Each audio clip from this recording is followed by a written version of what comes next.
I heard the metal before I saw it. The sharp clang of steel echoing across open land like something had no business being there. And I slammed my foot on the brake as dust rolled past my windshield in thick waves, the engine of my truck idling low like it was confused too, because that road had been open every single day for the last 12 years I'd driven it, every sunrise hauling feed, every late night coming back with nothing but headlights and silence. But now there it was, a brand new iron gate stretched across the only access road to my ranch, chain pulled tight, a fresh padlock catching the morning light like it had just been installed minutes ago. And for a second, I just sat there gripping the wheel, feeling that slow burn crawl up the back of my neck, the kind that tells you this isn't a mistake, this is deliberate, this is someone deciding something about your life without asking. And when I stepped out, boots crunching gravel, the air smelled different too, like cut metal, and disturbed dirt, like something had been altered overnight while I slept. And that's when I noticed the posts, sunk deep into the ground on both sides. Concrete still damp at the edges, meaning this wasn't quick. This took planning, equipment, time, and nobody thought to mention it to the guy whose entire ranch depended on that road. And I walked up closer, ran my hand along the cold steel, and saw the sign bolted right at eye level. HOA private access, authorized entry only, and I actually laughed under my breath at first, not because it was funny, but because it was so absurd it didn't make sense yet, because that stretch of dirt wasn't some shared suburban driveway. It cut through open land that had been deeded long before that HOA even existed, before those identical houses popped up like copy-paste boxes across the ridge, and as I stood there trying to process it, I heard heels on gravel behind me, steady, confident, like whoever it was already knew exactly how this conversation was going to go, and I turned to see her, Patricia Holloway, clipboard tucked against her side, sunglasses on like she was about to inspect something she owned. And she didn't hesitate, didn't greet, didn't even pretend this was up for discussion. She just stopped a few feet away and said, calm as anything, "You'll need approval to use this road from now on." And it hit me then, not just the words, but the tone, the assumption baked into it, like the last decade of my life driving that path didn't count anymore, because someone in a meeting decided to redraw invisible lines on a map, and I asked her, slow, measured, approval from who? Even though I already knew the answer, and she gave a small smile, the kind people use when they think they're being reasonable, while taking something that isn't theirs, and said, from the association, like that settled it, like a board vote could override years of dirt worn down by my tires. And I looked past her toward the ridge where those houses sat, neat lawns and matching mailboxes, all built after my ranch was already running, and for the first time I noticed how close they'd crept, how the edge of their development pressed right up against land that used to feel wide open. And suddenly this gate wasn't just a barrier, it was a message, a line drawn overnight that said my way in and out could now be controlled, scheduled, approved, denied, and I felt that burn again, sharper this time. But I kept my voice steady, because reacting too fast is exactly what people like that expect, and instead I just nodded once, glanced back at the lock, then at the sign, letting the silence stretch a second longer than comfortable, and said, "That's interesting," because I wasn't about to argue on gravel in front of a brand new gate someone had clearly spent time installing. And she mistook that calm for compliance. I could see it in the way her shoulders eased just slightly, like she thought this was already settled, like I'd fall in line, file paperwork, ask permission to reach my own land. And as I walked back toward my truck, dust kicking up around my boots again, I caught one last detail I hadn't noticed before. A small survey marker half buried near the post, red paint still visible under the dirt. Something old, something that didn't belong to anything new they'd built. And I paused just long enough to take that in before opening the door, because something about that marker didn't match what she just told me. And I had a feeling this gate wasn't the whole story yet. I did not try to force the gate open because that would have been exactly what they wanted, something they could point to and say I was the problem. So instead I climbed back into my truck and just sat there for a second with my hands on the wheel, engine humming, dust settling slowly around me, staring at that chain like it was daring me to make a mistake. And then I put the truck in reverse and backed up about 20 feet, enough to turn around without tearing up the shoulder, because the last thing I needed was them claiming I damaged HOA property. And as I drove back down the stretch of road toward the county line, I could feel my jaw tightening with every mile, not because I was angry yet, but because something about this was off, the kind of off that sits quiet in the back of your mind and waits. And when I reached the fork where the gravel met pavement, I pulled over and grabbed the envelope from the passenger seat, the one with last year's property tax documents, folded and refolded enough times that the edges were soft, and I flipped through it right there, scanning for the parcel description, the boundaries, anything that mentioned that access road, because I had seen that red marker before, years ago when I first bought the land, and it was not something the HOA had installed. It had been there long before those houses showed up, and that meant something had been there first, something official, and I leaned back in the seat, thinking through timelines. Because Patricia and her board could put up signs and gates all they wanted, but they could not rewrite records filed with the county decades ago, and I knew better than to argue from memory alone. So instead I drove straight into town, past the feed store, past the diner where everyone still used first names, and pulled into the small parking lot outside the county records office, the same place I had visited when I closed on the ranch, and walking in felt like stepping into a different pace. Of time, quiet, fluorescent lights, stacks of paper that actually mattered, and I nodded to the clerk behind the desk, a guy named Martin who had probably been there longer than that HOA had existed. And I told him I needed to pull the original survey for my parcel. And he did not ask why, just pointed me toward the back where the older maps were kept. And as I slid open the drawer and started flipping through rolled documents, the smell of old paper and dust hit me, familiar, grounding, and I found it after a few minutes. The original survey map with my name typed across the top and a date that went back further than any of those homes on the ridge, and I unrolled it across the table, smoothing it out with both hands, eyes tracing the boundary line slowly, deliberately, until I found the stretch I was looking for, that narrow strip cutting through toward the main road, marked not as shared access, not as easement, but something else, something labeled in a way I had not paid enough attention to back then, and I leaned closer, reading every line, every note, every marking around it. Because details like that are where people either protect themselves or get blindsided. And the more I looked, the less this situation felt like a misunderstanding and more like someone had assumed I would not check. Like they expected me to accept a gate and a sign as reality, without ever questioning the paper underneath it.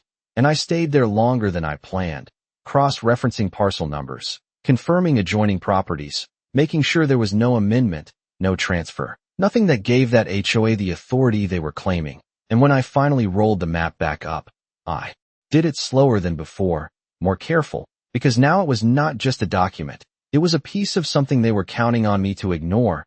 And as I walked out of that office back into the sunlight, the noise of town felt sharper somehow, like everything had shifted just a little, and I could already picture that gate again, the chain, the sign, Patricia standing there like she owned the conversation, and for the first time since I saw it, I was not thinking about how to get through it.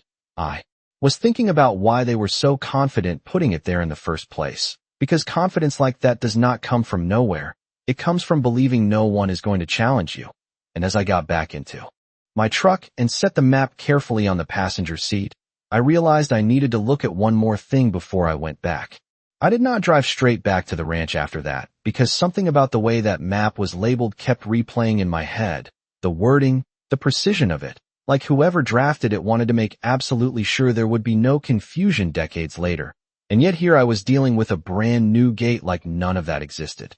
So instead, I turned down County Route 16, a longer way around that ran along the backside of the ridge, the part most people ignored because it was rougher, narrower, and not maintained the way the main road was. But I knew it well enough to get close to the property line without crossing anything questionable. And as I drove, the tires kicked up a thinner layer of dust, the road less traveled but still familiar. And I kept glancing at the passenger seat where the rolled survey rested like it had weight to it now, like it was more than paper. And when I reached the old fence line that marked the edge of my land, I parked, stepped out, and walked. The rest of the way, boots pressing into dry ground that had not seen much traffic lately, the kind of quiet that lets you hear small things, like wind brushing through scrub or the faint creak of distant structures. And after a few minutes I could see it from a different angle, the same stretch of road that was now blocked off from the front. Only from here it looked exactly like it always had, worn tracks cutting through the dirt, tire marks layered over years, nothing about it suggesting it belonged to a homeowners association that had not even existed when those tracks were first made, and I walked closer to where that red survey marker should line up, pacing it out based on the map in my head, counting steps the way I used to when I first learned the boundaries. And there it was again, partially buried. Just like before, the paint faded but still visible if you knew what to look for, and I crouched down, brushed some of the dirt away with my hand, revealing more of the marking. A small metal cap.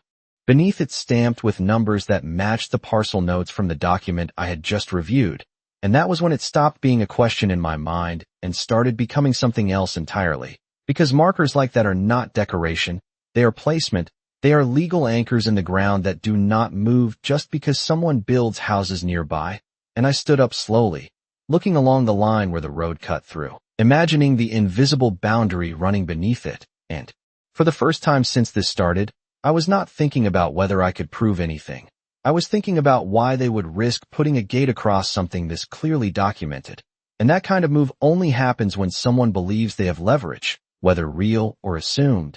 And I turned my attention toward the ridge where the HOA homes sat, sunlight reflecting off identical rooftops. And even from this distance I could see a couple of vehicles moving along their internal streets, using connections that ultimately tied back into that same access path. And that was when another detail clicked into place, something I had overlooked because it had always just been background. Those residents used that road too, not all the time, but enough that cutting it off would not just affect me. It would affect them, deliveries, service trucks, even emergency access in certain situations. And yet they had no problem locking it down from one side, without considering what that meant from the other, which either meant they had another route I did not know about or they assumed they could control both ends whenever they wanted. And I walked a few yards further along, scanning the edges, looking for any sign of recent work, tire tracks from construction vehicles, anything that suggested they had done more than just install a gate. And sure enough, near the slope that led up toward their development, the dirt looked disturbed in a way that did not match natural wear. Like something had been graded recently, maybe to create an alternate connection or reinforce their claim visually. And I could almost picture the conversation that led to this. Someone saying the road felt like theirs because they used it, someone else agreeing because it made things easier, and eventually a decision being made without ever checking what the records actually said. And I stood there for a moment longer, letting all of it settle. The map, the marker, the new gate, the altered ground, all pieces of something bigger than just a misunderstanding. And as I turned back toward my truck, I realized there was only one way to find out how far they had already taken this. I did not go back to the front gate right away because walking straight into a situation like that without knowing how far it had already spread is how people get boxed in. So instead I drove along the outer edge of the ridge, following the uneven line where my land and theirs came close but never officially met. And I kept my speed low, scanning everything, the ground, the fence posts, the way the dirt had been disturbed in certain spots, because changes like that do not happen quietly unless someone wants them to blend in. And after about half a mile, I saw the first thing that made me slow down even more, a set of tire tracks cutting at an angle up toward the back of the HOA development. Not old tracks either. The edges were still sharp, pressed into the soil like they had been made within the last day or two. And I pulled over, stepped out, and walked along them, following the direction they led. And it did not take long before the pattern became obvious. They were not just using the road, they had started shaping their own connection to it from their side, carving a cleaner path where the slope used to be rough. And that kind of work does not happen without intention. It takes equipment, planning, and most importantly, the assumption that no one is going to question it. And I stood there looking up at the line they had created, a faint but deliberate cut through the terrain that tied directly into the same road they had just tried to block me from. And for a moment I just let that settle in, because it told me everything I needed to know about how they were thinking. This was not about access. This was about control, about deciding who got to use what and under what conditions, even if the ground itself did not support that claim. And I turned back toward my truck, already running through what this meant in practical terms, because if they were creating their own entry points while locking mine down, then they were not just overstepping. They were building a version of reality where their usage defined ownership, and that only works if no one pushes back with something stronger than assumptions. And as I drove back toward the main road, I kept replaying Patricia's tone in my head, that quiet certainty, The way she did not hesitate when she said I needed approval. And it made more sense now, because from her perspective, they had already taken steps that made it feel like there's a gate on one end, a graded path on the other, visible changes that reinforced the idea, even if the paperwork did not. And by the time I reached the paved road again, I had stopped feeling confused about what was happening and started seeing it for what it was, a coordinated move, not necessarily malicious in the way people usually think, but deliberate enough that it could not be ignored. And instead of heading home, I turned toward the small office where the HOA held their meetings, a modest building near the entrance to their development, nothing impressive, just a place with a sign out front and a parking lot that was half full even on a weekday afternoon. And I parked across the street, not pulling in, not announcing anything, just watching for a few minutes, taking in who came and went, the kinds of vehicles, the rhythm of it. Because information like that matters when you are about to step into something that has already been decided without you. And after a while I saw Patricia again, stepping out of the building, talking to someone else on the board, gesturing back toward the direction of the road like it was already handled, like it was a finished issue, and that confirmed it. Whatever decision led to that gate had already been discussed, approved, and put into motion, which meant there would be records, meeting notes, maybe even formal filings if they believed they had the authority, and I leaned back in my seat, considering my next move, because walking in there and arguing would not get me anything except resistance, but understanding exactly what they thought they had would tell me how to dismantle it piece by piece. And as Patricia got into her car and drove off, I glanced once more at the building, then at the map on my passenger seat, and I knew the next step was not out on the road or in the dirt, it was inside their own paperwork. I did not walk into that HOA office like I had something to prove, because people in rooms like that can smell confrontation before you even speak, and the moment they sense it they close ranks. So instead I waited until the next morning, parked in the same spot across the street, and watched again, this time with a clearer head and a plan forming that had nothing to do with arguing and everything to do with listening. And after about 20 minutes I saw a couple of residents heading in, not board members, just regular homeowners, which told me it was not some closed session. So I got out, crossed the street at a normal pace, and walked through the front door like I had every right to be there, because technically, I did. Nobody had posted anything saying otherwise, and inside it smelled faintly like coffee and paper, the kind of place where decisions get made in calm voices that never quite match the impact they have outside. And there was a bulletin board near the entrance, covered with notices, meeting schedules, printed updates, and I moved toward it slowly, scanning each page without drawing attention.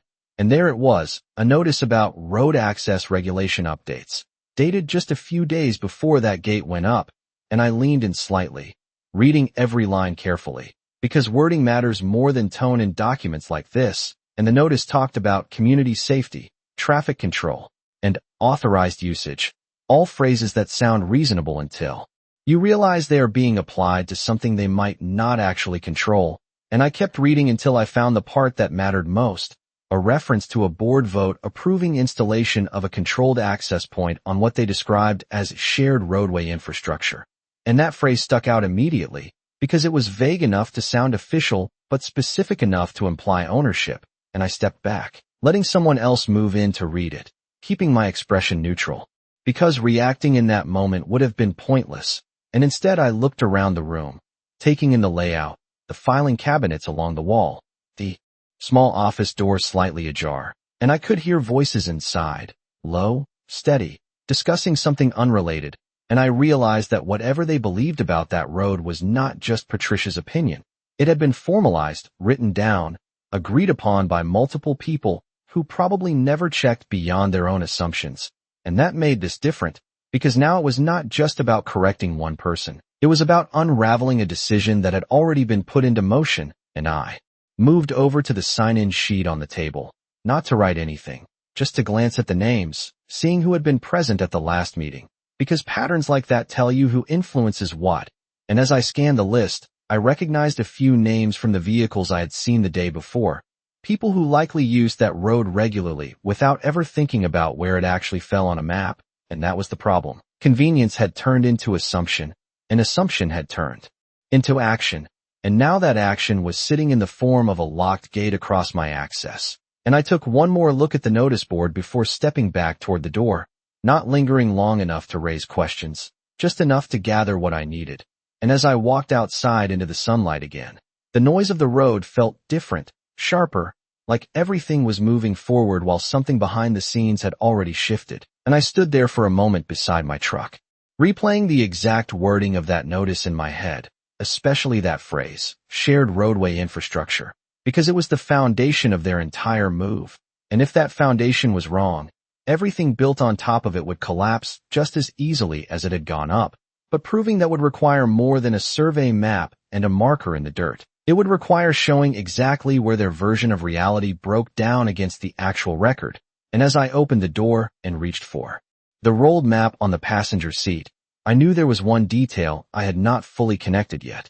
I sat in my truck with the engine off longer than I planned, the quiet settling in around me while that phrase kept repeating in my head, shared roadway infrastructure, because it sounded official enough to convince people who never questioned it. But the more I turned it over, the less it aligned with anything I had seen on that original survey, and I reached for the map again, unrolling it carefully across the passenger seat this time, flattening the edges with my hand, while sunlight came through the windshield just enough to make the lines stand out, and I traced the road slowly, following it from the county connection all the way through to where it passed my land, then up toward the ridge. And that was when I noticed something I had overlooked before, not because it was hidden, but because I had not needed to focus on it until now. A notation along that strip that did not just define it as part of my parcel, but identified it with a specific designation tied to access and maintenance responsibility, wording that made it clear this was not a shared feature created by multiple properties. It was a defined element attached to mine, and that changed everything, because if the road was legally tied to my parcel in that way, then anyone else using it was doing so by default, not by right granted through some association vote.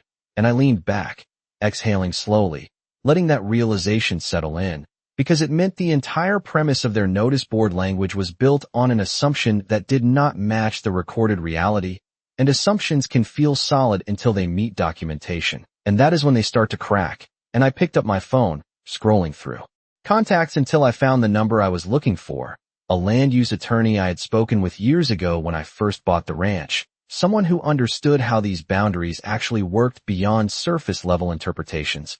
And when he answered, I did not jump straight into complaints or accusations.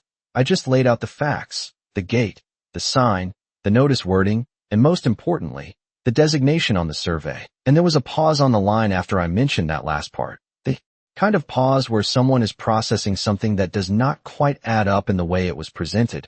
And then he asked me to read the exact wording again, slowly, which I did, line by line, making sure I did not miss anything. And when I finished, he let out a quiet breath and said something that shifted the entire situation from frustrating to strategic.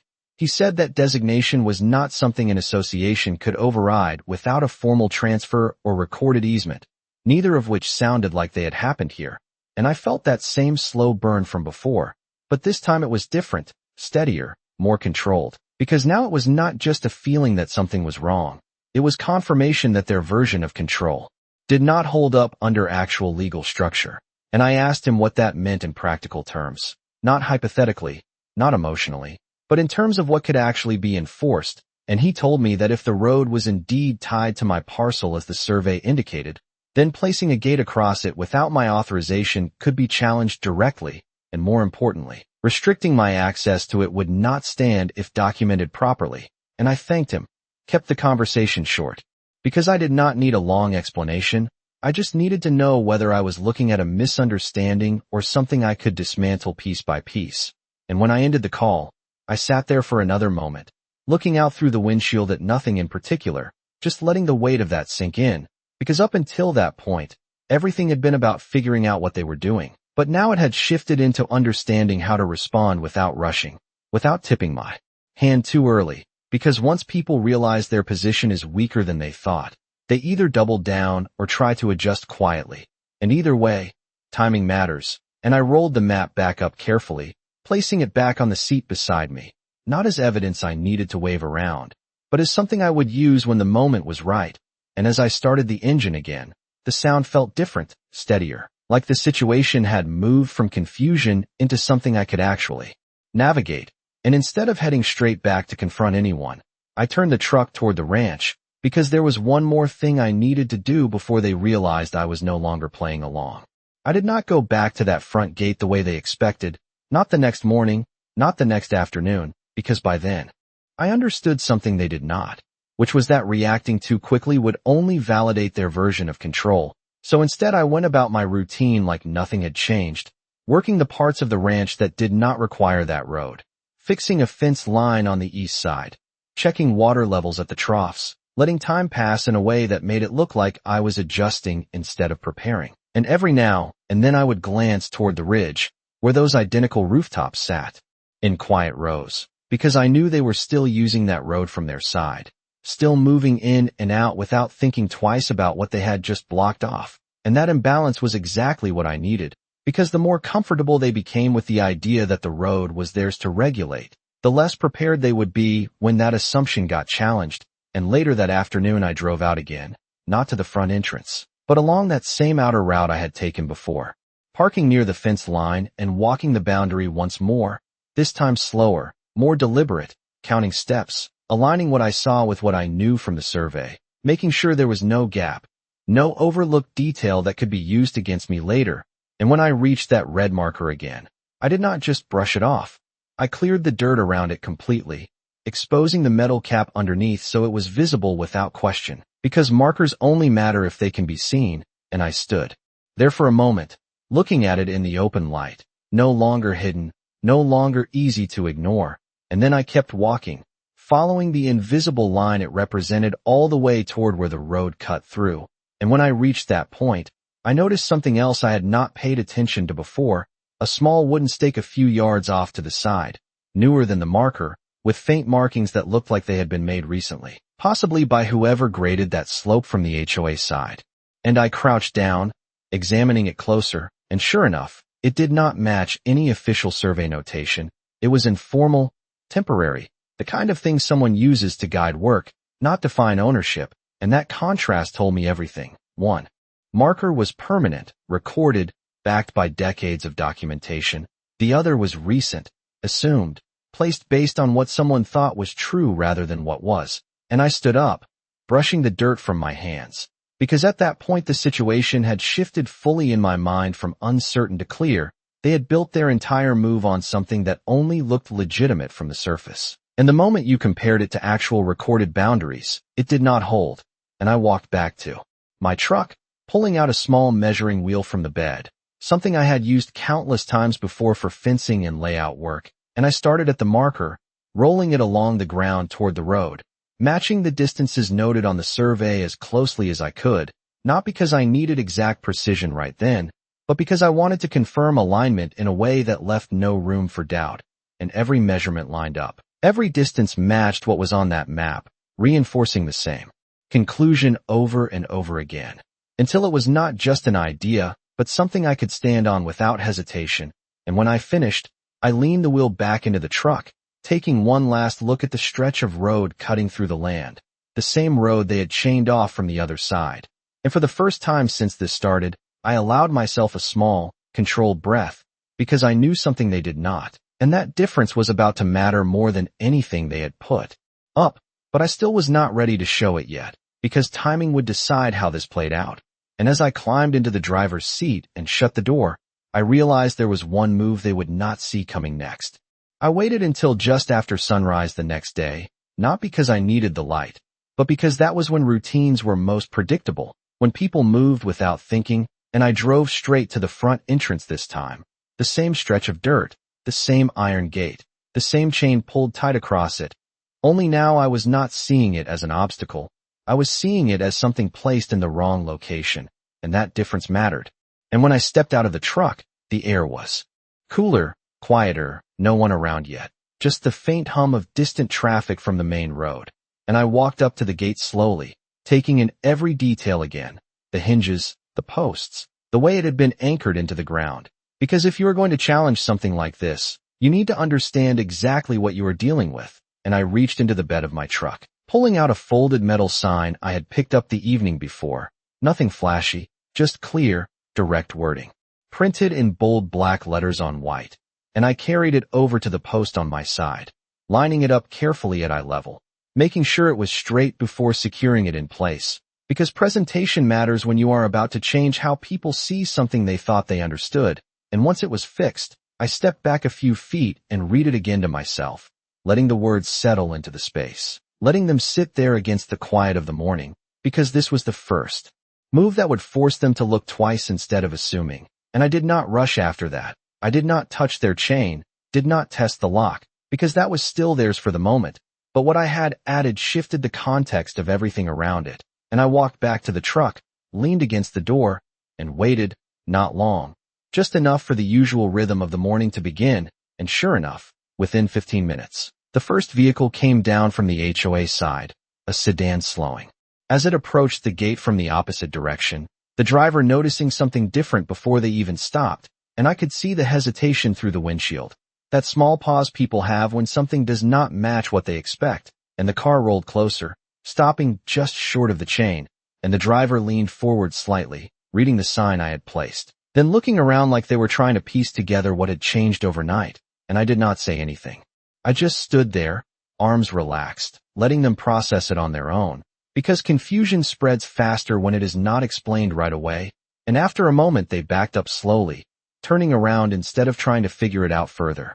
And that was the first ripple, small but real, and it did not take long for the second one, a delivery truck this time, pulling up from the HOA side, stopping harder when the driver saw both the chain and the new sign, stepping out, looking from one to the other, and then over at me, and I could tell he was about to ask something, but then thought better of it, pulling out his phone instead, probably calling whoever had sent him. And that was exactly what I needed, not confrontation, not arguments, just enough disruption to make people start asking questions internally. Because once those questions reach the right ears, the confidence behind decisions like that starts to weaken. And I stayed there through 2 more vehicles, each one reacting a little differently, but all of them hesitating, all of them realizing something was not as simple as a locked gate anymore. And eventually, right on time, I saw the one car I had been expecting, Patricia's, coming down the road from the HOA side, steady, controlled, until it slowed near the gate. And even from a distance I could see the moment she noticed the sign, the slight shift in posture, the way she leaned forward just enough to read it clearly. And for a second the entire scene held still, her on one side, me on the other, the gate between us. Only now the situation was not as one-sided as it had been the day before, and I could almost feel the calculation happening in that pause, because this was not part of whatever plan they had agreed on in that office. This was something new, something that forced a different kind of response, and I did not move, did not speak, just let the silence do what it does best when it is backed by something solid. And as her car came to a complete stop in front of the gate, I knew the next moment would change how this played out. Patricia did not get out of the car right away, and that alone told me more than anything she could have said, because the day before she stepped forward like everything was already decided. But now she sat there for a few seconds longer than normal, engine running, eyes fixed on the sign I had mounted on my side of the gate. And when she finally opened the door and stepped out, the movement was slower, more measured, like she was recalibrating in real time, and she walked up to the chain, stopping just short of it, glancing once at the lock, then back at me. And for a moment neither of us spoke, the kind of silence that is not empty but loaded with everything that has already happened. And then she said, "What is this supposed to mean?" Not sharp, not loud, but controlled in a way that suggested she was choosing her words carefully now. And I pushed myself off the truck door and walked a few steps closer, not all the way to the gate, just enough to close the distance without crossing into anything that could be misread. And I said, "It means that road is not what you think it is," keeping my tone even, because this was not about matching energy, it was about shifting it.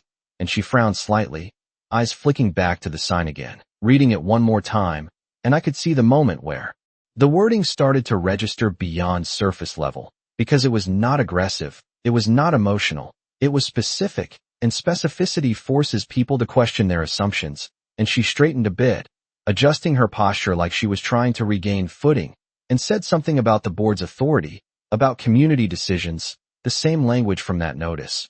Only now it sounded less certain, like it was being tested against something she had not accounted for, and I let her finish without interrupting. Because people reveal more when they think they are still in control of the conversation, and when she paused, expecting a response, I reached into the truck, pulled out the rolled survey, and held it in my hand without opening it, just enough for her to see it existed. And that was when the shift became visible, subtle, but real. The kind that happens when someone realizes this is not going to stay at the level of opinions and signs. And I said, you might want to check how that road is actually recorded before you lock it again. And I left it there, not explaining further, not laying everything out, because the goal was not to win the moment. It was to start a chain reaction she could not ignore. And she looked at the map, then back at me.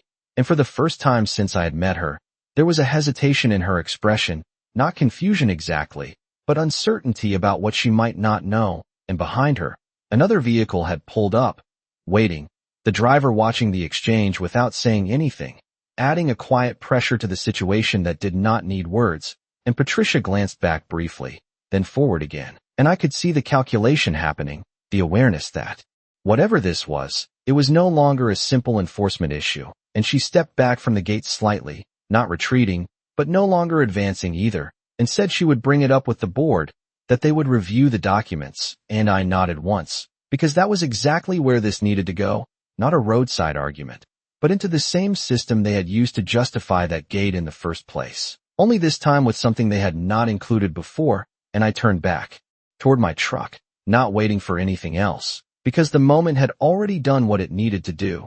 The certainty was gone, replaced by a question that would not sit quietly. And as I climbed in and closed the door, I caught one last look in the mirror, Patricia still standing by the gate, reading that sign again. And I knew that whatever happened next was not going to happen on that road. It was going to happen where records get checked and decisions get reconsidered, and this time they would not control the outcome.